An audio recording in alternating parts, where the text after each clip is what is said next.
शीघ्र ही तुम बहुत अधिक विशाल और असीम बलशाली हो गए थे, पर तुम अपनी शक्ति का प्रयोग अनुचित ढंग से करते थे। एक दिन तुमने महर्षि लोमस के आश्रम में बहुत ही उत्पात मचाया, हरे भरे वृक्षों को नष्ट कर दिया।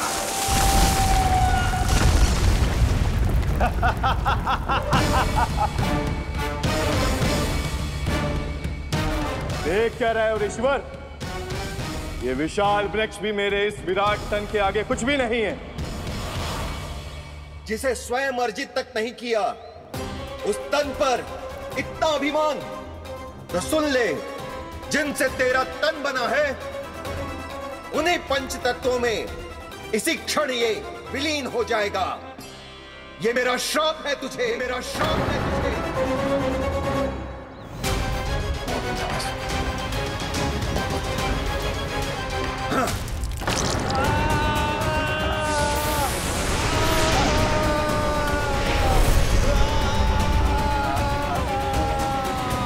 पर तभी तुम्हें अपनी भूल का आभास हुआ और ऋषि लोमस से तुमने क्षमा याचना की।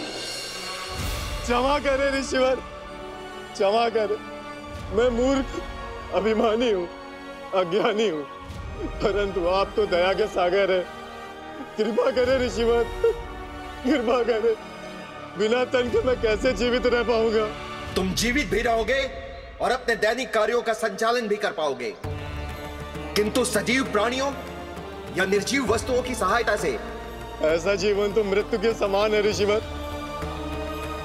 इससे अच्छा है आप मुझे जीवन से मुक्ति दे दो। मुक्ति भी अवश्य मिलेगी तुम्हें, पर जब तुम परम प्रभु श्री हरि नारायण के चरणों का स्पर्श करोगे, चरणों का स्पर्श करोगे। और यही नहीं शक्तासुर, कल जब तुम मुझे खोज नहीं पा रहे थे, तब भी तुमने हार नहीं मानी। 7 प्रहर तक 7 बार मेरी और मेरे गोकुल की परिक्रमा की। इस क्रम में तुमने अनजाने में ही अपना पश्चाताप पूरा किया और पुण्य अर्जित कर लिया। इसलिए मैं तुम्हें मोक्ष प्रदान करता हूं। इसलिए मैं तुम्हें मोक्ष प्रदान करता हूं।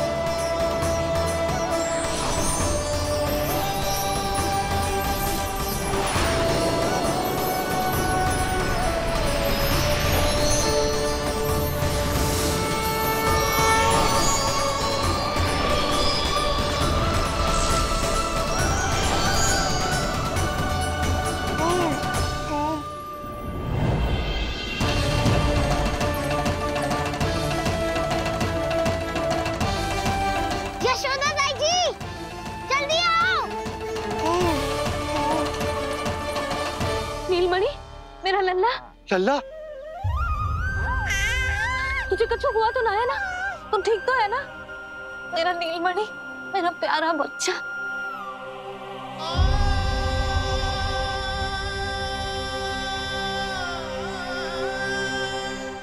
भोला, बंसी, ये सब क्या है?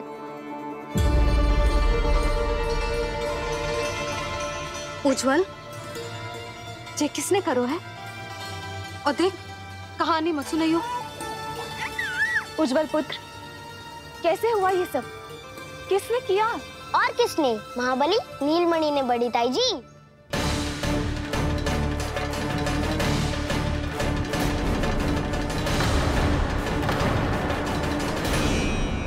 जी क्या बोल रहे हो है? सच्ची सच्ची बता। लो, फिर फंस गया उज्जवल। मैं सच्ची कह रहा हूँ। अचानक तीव्र वेग से वायु चली। फिर ऐसे लगो जैसे कोई भूकंप आ रहा है। और फिर जब मैंने देखा तो ये सकट अपने आप हिल रही थी, खड़खड़ खड़खड़ खड़खड़ खड़खड़। फिर मैंने साहस दिखाया और उस सकट को रोकने का प्रयास करो, पर सकट ना रुको।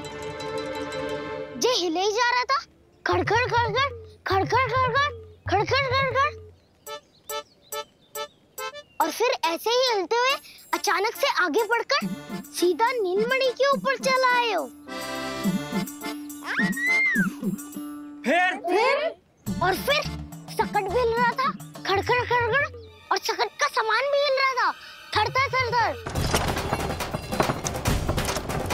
ऐसा लगो जैसे सकट नीलमणि को कुचलने को।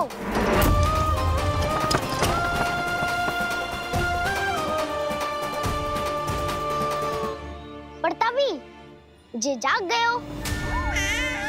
इसने खींचकर अपने पांव का प्रहार करो और चीख गया सकट आकाश पे।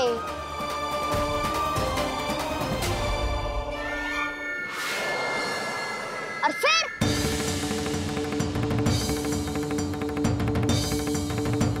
धड़ाम, सब भूमि पे गिरकर चकनाचूर।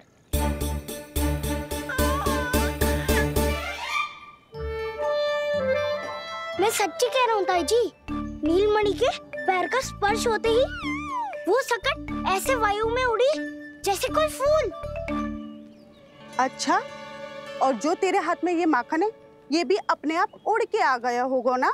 हाँ, मैं सच्ची कह रहा हूँ। सदा बड़पोलापन, ये अच्छी बात ना है लल्ला। सत्य बता। मैया, मैं सत्य बोल रहा हूँ।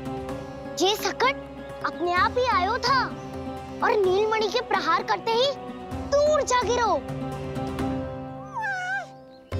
अरे, ये बड़बोले से पूछने से अच्छा है कि हमें स्वयं विचार करना चाहिए कि ये सकट टूटा कैसे। हाँ नंदराज, हाँ, हम भी आरती के लिए भीतर चले गए थे। हाँ। अरे, आप सब मेरा विश्वास क्यों ना कर रहे हो? नीलमणि के प्रहार से ही उज्जवल, सकट बहुत पुराना था, पहिया ढीला होकर खुल गया होगा। यशोदा, अनेक कारण हो सकते हैं, चिंता करने की कोई आवश्यकता ना है। मैं चिंता क्यों करने लगी भला? मेरे नीलमणि के गले में रक्षा वाला कंठक पहले से ही है, और हम जैसा पूजा पाठ इतने विधि विधान से इसी के लिए तो कर रहे हैं, है ना पंडित जी? हाँ रानी जी। तो बस फिर मेरे लल्ला को कछु क्यों होने लगो? और आप सब स्वयं ही देख लो ना, जे इतना बड़ा सकट टूट के बिखर गया है, किंतु मेरे लल्ला को एक खरोच भी ना आई। इसका अर्थ तो यही है ना कि हम जो भी कर रहे हैं सही कर रहे हैं। मुझे चिंता करने की कछु आवश्यकता ही ना है। चलो सब भीतर चलते हैं। हाँ हाँ, लल्ला को भूख भी लगी आई होगी। चल।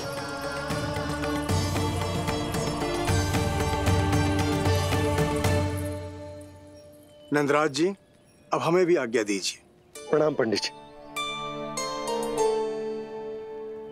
ध्यान कहाँ था तुम दोनों का? और अधिक सावधान रहने की आवश्यकता थी ना? क्षमा कीजिए नंदराज।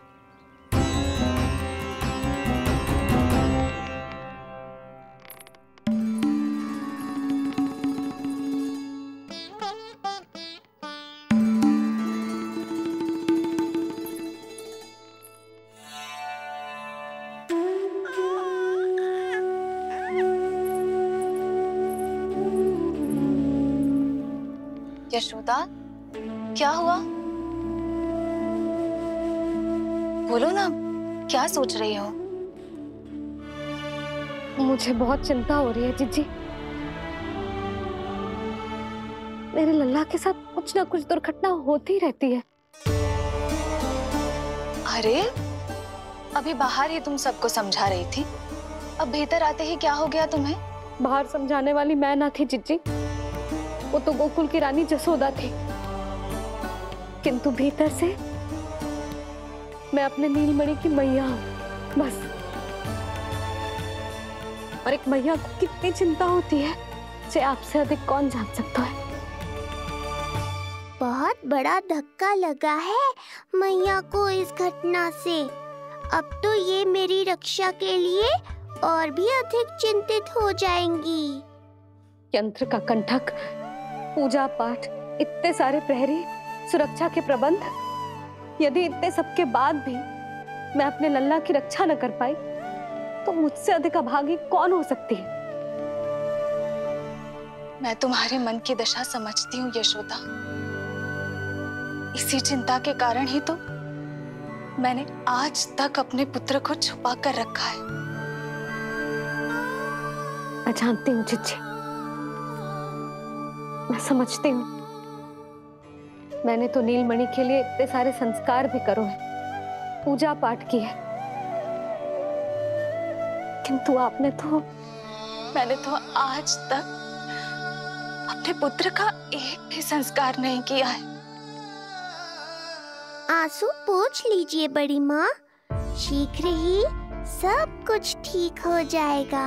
जब मैंने उसे जन्म दिया उसके बाद से आज तक न उसे घर के बाहर लाई हूँ न कोई संस्कार किया है। मैं तो उसका नामकरण भी नहीं करवा पाई हूँ यशोदा। उसके जन्म के समय स्वामी ने ये संदेश भिजवाया था कि उस कंस को हमारे पुत्र के बारे में तनिक भी भनक नहीं पड़नी चाहिए।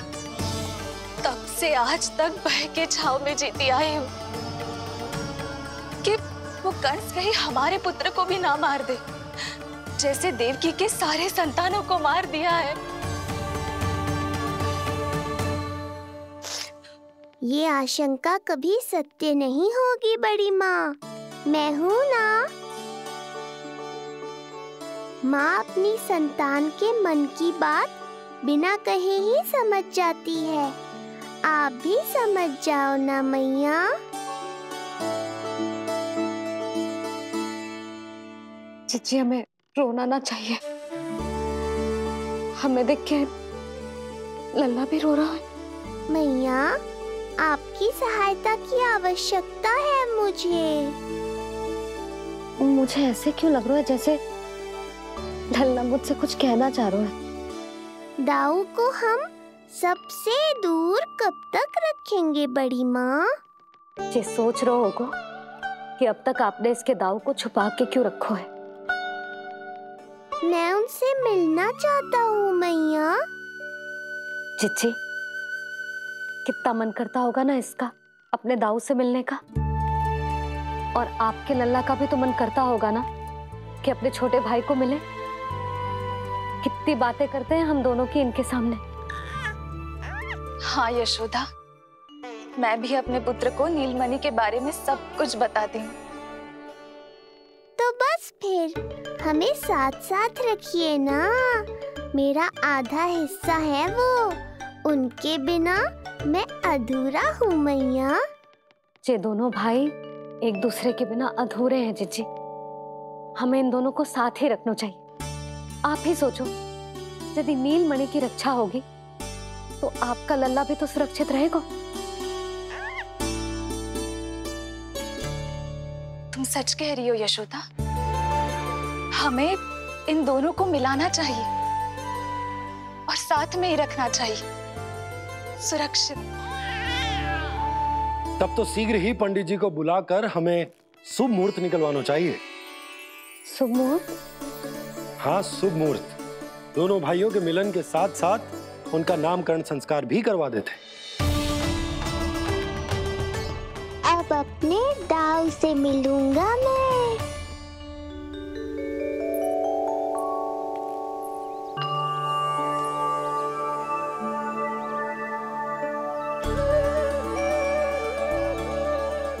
ऋषिवर की दिव्य आभा के कारण ये वातावरण कितना शुद्ध, कितना पवित्र लग रहा है ना। हाँ देवकी, इनका तेज ही ऐसा है कि इनके निकट केवल पवित्रता ही वास कर पाती है। किसी भी प्रकार की दुष्टता इनके पास जाने से पहले ही नष्ट हो जाती है।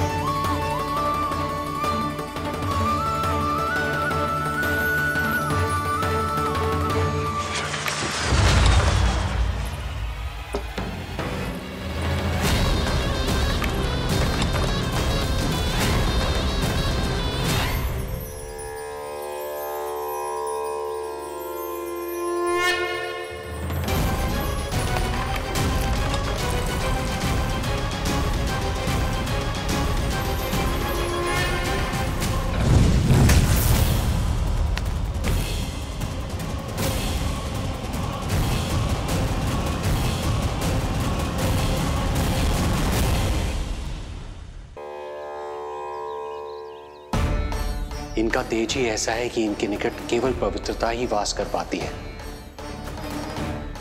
किसी भी प्रकार की दुष्टता इनके पास जाने से पहले ही नष्ट हो जाती है। यदि महर्षि की इच्छा के बिना मैंने भीतर प्रवेश किया तो कहीं ये मुझे श्राप ना दे दे। नहीं, इससे तो अच्छा है कि मैं यहीं आश्रम के बाहर रुकूं और यहीं से इन दोनों पर दृष्टि रखूं।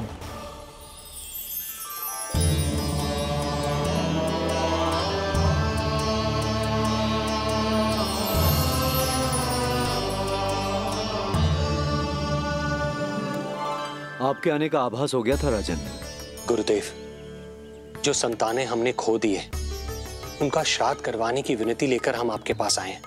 आपका आना व्यर्थ नहीं जाएगा राजन, परंतु मुझे आभास हो रहा है श्राद्ध कर्म इस भेंट का एकमात्र कारण नहीं है।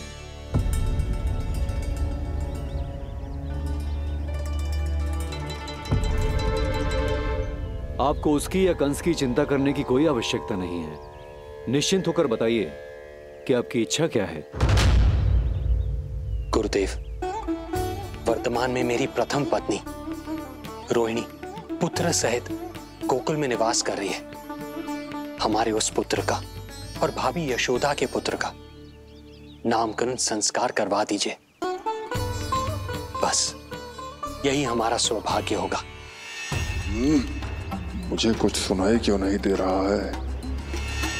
देवी रोहिणी से उत्पन्न आपका पुत्र यादव कुल का राजकुमार है और यादवों का गुरु होने के नाते उसका संस्कार कराना हमारा कर्तव्य है। परंतु यशोदा पुत्र का नामकरण वो आप मुझसे क्यों करवाना चाहते हैं?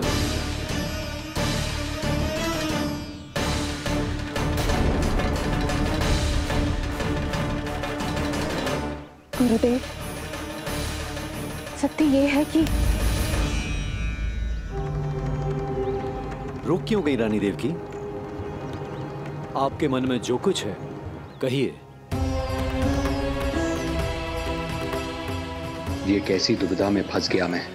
यदि मैंने गुरुदेव को यशोदा पुत्र का सत्य बताया तो कंस को भी पता चल जाएगा, और यदि नहीं बताया तो कहीं ऐसा ना हो कि ऋषिवर ही बुरा मान जाए। लगता है आप दोनों की दुविधा मेरे अनुमान से भी बहुत बड़ी है। अपनी या अपने पुत्र की कुंडली लाए हैं राजन? जी गुरुदेव, अपनी कुंडली है मेरे पास। देवकी,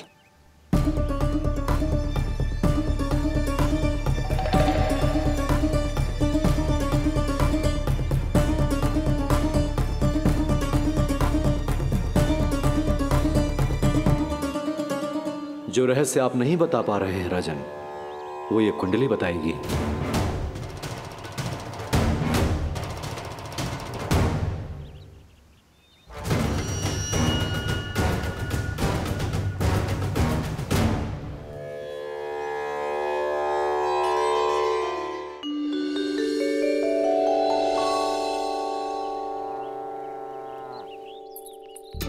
लल्ला, बता कैसी है जगदा? मैया को हो क्या गया है आज? देख, सही सही बताइयो।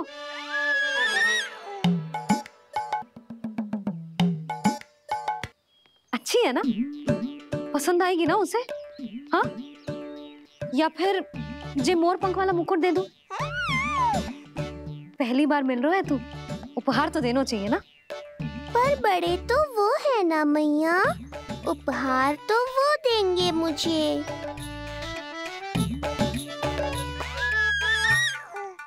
ना ना, मोर पंख वाला मुकुट तो मेरे लल्ला का है ना, जे ना दे सकते। तेरे जैसा कोई कंठक या चांदी वाला कड़ा दे दूं? हाँ? इस मिलन के लिए मुझसे अधिक उतावली तो मैया है।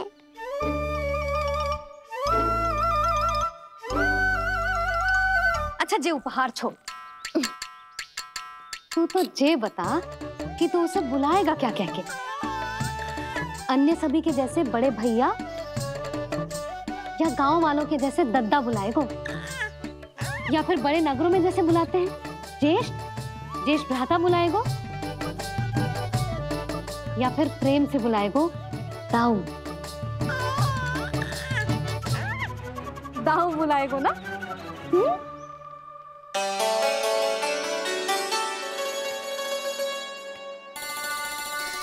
सुनो आपने, हमारे लल्ला ने निर्णय ले लियो, ये अपने भैया को दाऊ कहकर बुलाएगो। अरे वाह, लल्ला ने बोलना भले ही ना सीखो, परंतु तुम्हें बता दियो। और नहीं तो क्या, लल्ला कुछ कहे ना कहे माँ तो समझ जाती है ना लल्ला?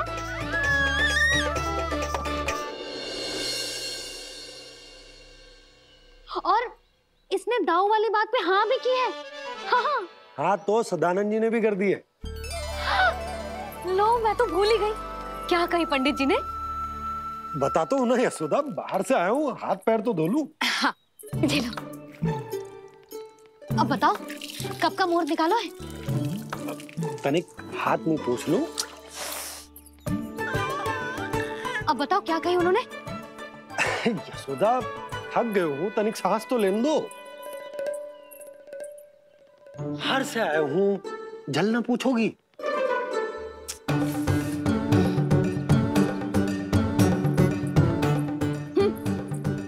अब बता दो जी।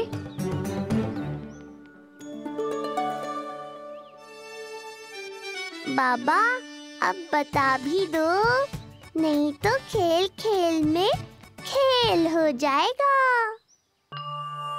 हाँ बताओ।